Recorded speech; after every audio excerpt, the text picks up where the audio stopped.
करण के बाबा उसके कमरे में करण को इस तरह खामोश होकर फिर पूछते हैं, क्या हुआ करण, तुम कुछ बोलते क्यों नहीं हो?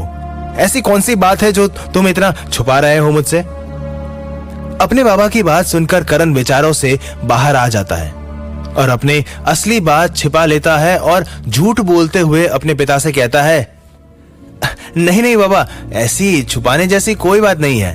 वो दरअसल आपने जो औषधियां मुझे दी थी उनके बारे में आपसे कुछ बात करनी थी। करण ने केशव की असलियत जानकर भी उस बात को छुपा लिया था। वो चाहता तो आज केशव की इज्जत का कचरा कर सकता था। अगर वो आज कुलपति जी से केशव की असलियत बता देता तो उसे इस नगर से हमेशा के लिए निकाल दिया जाता, लेकिन उसने ऐसा नहीं किया और अपने बाबा से झूठ बोल दिया कि वो औषधियों के बारे में कुछ कहना चाहता है। करण के चेहरे पर उसके बाबा ने झूठ पकड़ लिया था। वो जानते थे कि करण झूठ बोल रहा है। अगर औषधियों की बात करनी होती तो करण ये बात अकेले में नहीं करता। कुलपति जी समझ गए थे कि जरूर कोई बड़ी बात है, लेकिन करण बताना नहीं चाहता। इसीलिए वो उसके पास जाकर उसके कंधे पर हाथ रखकर कहते हैं, करण, मैं जानता हूं कि तुम मुझसे कोई बड़ी बात छिपा रहे हो, बस तुम बताने से घबरा रहे हो। क्या बात है, बिना घबराए बोल दो। अपने बाबा के प्यार से पूछने पर करण सोचने पर मजबूर हो जाता है कि उसे सच्चाई अपने बाबा को बता देनी चाहिए या नहीं। लेकिन फिर उसके दिमाग में विचार आता है कि आज अगर उसने केशव की असलियत बता दी तो उसका पूरा जीवन खराब हो जाएगा। करण नहीं चाहता था कि केशव का करियर बर्बाद हो जाए। केशव उसका चचेरा भाई है। केशव चाहे जितने भी अत्याचार करण पर कर ले, लेकिन करण ऐसा नहीं है। उसके अंदर की इंसानियत जिंदा है। वो फिर से अपने बाबा से झूठ बोलते हुए कहता है, बाबा, मैं नहीं घबरा रहा हूं। ऐसी कोई भी बात नहीं है जो आप समझ रहे हैं। मैं सच बोल रहा हूं, मेरा यकीन करो। मैं आपसे उन औषधियों के बारे में कुछ बताना चाहता था कि उनमें से कुछ औषधियां किसी काम की नहीं है, तो मैंने उनको फेंक दी है। अगर वो ज्यादा दिन तक आपके पास भी रहती तो पूरे वातावरण को खराब कर देती। करण की बात सुनकर उसके बाबा सोच में पड़ जाते हैं और ये बात उन्हें कुछ हजम नहीं होती कि इतनी सी बात के लिए करण उनसे अकेले में बात करे। उसके बाबा फिर हार मानकर उससे कहते हैं, ठीक है करण, लेकिन मुझे ऐसा अभी भी लग रहा है कि मुझसे तुम कुछ छुपा रहे हो। खैर, जब भी तुम्हारी हिम्मत हो जाए बोलने की तो बेझिझक मुझसे बोल देना। अब मैं चलता हूं। करण के बाबा इतना कहकर वहां से चले जाते हैं। करण विचार करने लगता है कि उसने अपने बाबा से सच छिपाकर सही तो किया ना। उसे इस वक्त उसके मारे जाने की बात से ज्यादा केशव के करियर की चिंता हो रही थी। उधर केशव प्रताप को हिम्मत देते हुए कहता है, इंसान की असली पहचान मुसीबत के समय में ही होती है। आज अगर तुम अकेले इस चुनौती को पार कर लोगे तो मैं तुम्हें अपनी तय की कीमत से 4 गुना ज्यादा दूंगा। तुम आज इस काम को बस पूरा कर दो, फिर तुम्हारी हर बात मंजूर होगी। केशव के मुंह से 4 गुना वाली बात सुनकर प्रताप का दिल थोड़ा मचल जाता है। वो झट से कहता है, मास्टर केशव, क्या तुम मुझे सच में 4 गुना कीमत दोगे? केशव हाँ में गर्दन हिलाते हुए उससे कहता है, मैं तुम्हें तभी 4 गुना कीमत दूंगा जब तुम पूरा काम खत्म कर दोगे। मेरे आने से पहले करण की मौत की खबर चारों तरफ फैल जानी चाहिए। केशव के सिर पर बहुत ही बुरा भूत सवार था। वो करण को मारने के लिए पागल होता जा रहा था। वो डाकू भैरव सिंह से कैसे निपटेगा इसकी फिक्र किए बिना बस करण को खत्म करने का आदेश दे रहा था। एक तरफ करण है जो केशव के करियर को एक चुटकी में बर्बाद कर सकता है, लेकिन भाई होने के नाते उसने ये बात सहन कर ली कि केशव उसे मारना चाहता है और अपनी इंसानियत का परिचय देकर उसने कुलपति जी से ये बात छिपा ली। और दूसरी तरफ केशव था जो अपने पद के लालच और कोटा पाने के लिए अपने भाई करण को ही मारने पर तुला हुआ था। दोनों भाइयों में जमीन आसमान का फर्क था। एक नदी के अच्छाई के किनारे पर खड़ा था तो दूसरा नदी के बुराई के किनारे पर। केशव अपने प्लान के मुताबिक प्रताप को सब कुछ समझाकर वहां से निकल गया। शाम होने को आई थी, सूरज धीरे धीरे बादलों में डूब रहा था। केशव डाकू भैरव सिंह से पंडित जी के बेटे को छुड़ाने के लिए निकल चुका था। उसका पूरा फोकस अब डाकू भैरव सिंह से भिड़ने पर था। वो अकेला ही एक योद्धा की तरह गांव से डाकू भैरव सिंह के अड्डे के लिए निकल गया था। उधर करण परेशान अपने कमरे में चक्कर लगा रहा था कि उसकी माँ उसके पास आते हुए उसे उदास देखकर कहती है, क्या हुआ बेटा, इतने उदास क्यों लग रहे हो? अपनी माँ की आवाज सुनकर वो दौड़ते हुए अपनी माँ को गले लगा लेता है।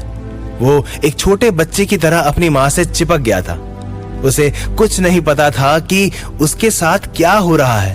वो बस चुपचाप अपनी माँ से जाकर लिपट गया। उसकी माँ करण को उदास देखकर उसके सिर पर हाथ फेरते हुए कहती है, क्या हुआ बेटा करण, क्या बात है? बाबा ने तुमसे कुछ कहा क्या? कुछ भी बात हो तो बिना डरे तुम मुझे बता दो बस। अपनी माँ की बात सुनकर करण गहरी सोच में पड़ जाता है कि उसने उसके बाबा से तो केशव की असलियत छुपा ली, लेकिन उसकी माँ से कैसे छुपा पाएगा कि केशव और प्रताप उसकी जान के दुश्मन बन गए हैं। माँ से कोई भी बात नहीं छिपती। जब भी कोई जीवन में समस्याएं आती है तो सबसे पहले माँ नजर आती है। उसने बाबा से तो औषधि का बहाना बनाकर झूठ बोल दिया, लेकिन वो हरगिज भी अपनी माँ से सच्चाई छुपाना नहीं चाहता था। वो मुंह खोलने की कोशिश करता ही है कि फिर से खामोश हो जाता है। करण को इस तरह खामोश देखकर उसकी माँ बहुत डर गई थी। वो करण के माथे को चूमती हुई कहती है, क्या हुआ बेटा? मुझे क्यों ऐसा लग रहा है कि तू जरूर कोई बड़ी बात छिपा रहा है मुझसे। मुझे तो बता दे, अपनी माँ को नहीं बताएगा? अपनी माँ की बात सुनकर उसे बाबा की याद आ गई कि उन्होंने भी ऐसा ही कहा था जब वो करण से सच्चाई जानने की कोशिश कर रहे थे। सच्चाई अगर ऐसी वैसी होती तो करण कब का बता चुका होता, लेकिन ये सच्चाई ऐसी थी कि अगर वो बता देगा तो पूरे गांव में भूकंप जैसा माहौल हो जाएगा। करण अपनी माँ को भी केशव की असलियत बताने से घबरा रहा था। वो घबराते हुए अपनी माँ से कहता है, कुछ नहीं हुआ माँ, दरअसल वो बात यह है कि मैं कुछ औषधियां बना रहा था तो मुझसे कुछ गड़बड़ हो गई और अचानक उन औषधियों में से अजीब धुआं उठा और पूरी औषधियां पानी में गीले कागज जैसी हो गई। माँ का दर्जा संसार के सारे रिश्तों से ऊंचा होता है। वो दरवाजे के उस पार रहकर भी देख लेती है कि अंदर उसका बेटा क्या कर रहा है। फिर यहाँ तो करण साफ साफ अपनी माँ से झूठ बोल रहा था। उसकी माँ ने करण के झूठ को पकड़ लिया, लेकिन वो नहीं चाहती थी कि करण थोड़े से भी दबाव में आए। अभी अभी ही उसका अपने बाबा के साथ रिश्ता अच्छा हुआ है। अभी अभी ही वो कुछ अच्छा करने लगा है।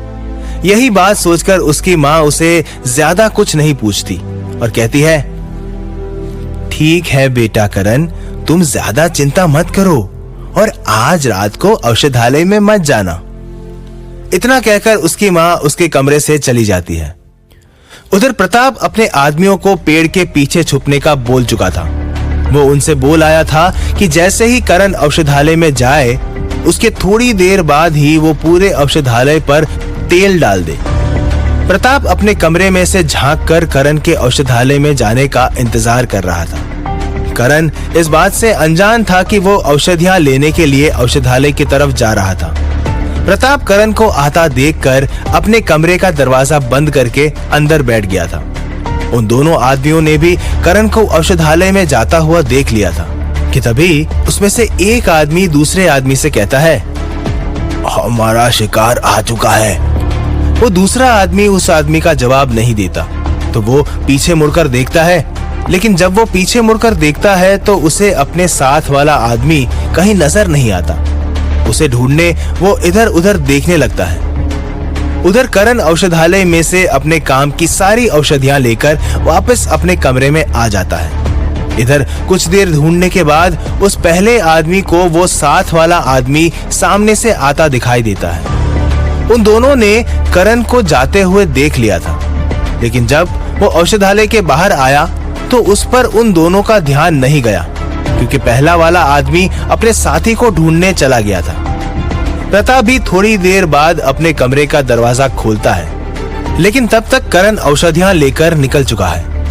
करण इस बार भी औषधालय का दरवाजा बंद करना भूल गया था। प्रताप और उन दोनों आदमियों को लग रहा था कि करण अंदर ही है। प्रताप वहां पहुंचकर उन आदमियों को इशारा करता है और फिर वो दोनों आदमी धीरे धीरे पूरे औषधालय पर तेल डाल देते हैं। तेल डालने के बाद प्रताप धीरे से जाकर औषधालय का दरवाजा बंद कर देता है। वो बहुत बड़ी गलतफहमी में था।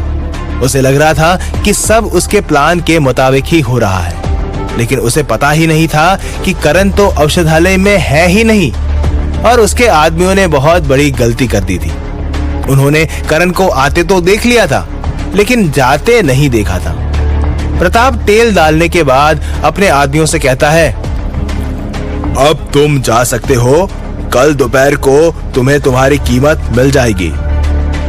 आखिर क्या होगा आगे? अब क्या होगा जब प्रताप को पता चलेगा कि करण तो अंदर है ही नहीं? औषधालय के जलने से क्या तूफान आएगा? करण इस बार केशव और प्रताप की सच्चाई सबको बता देगा।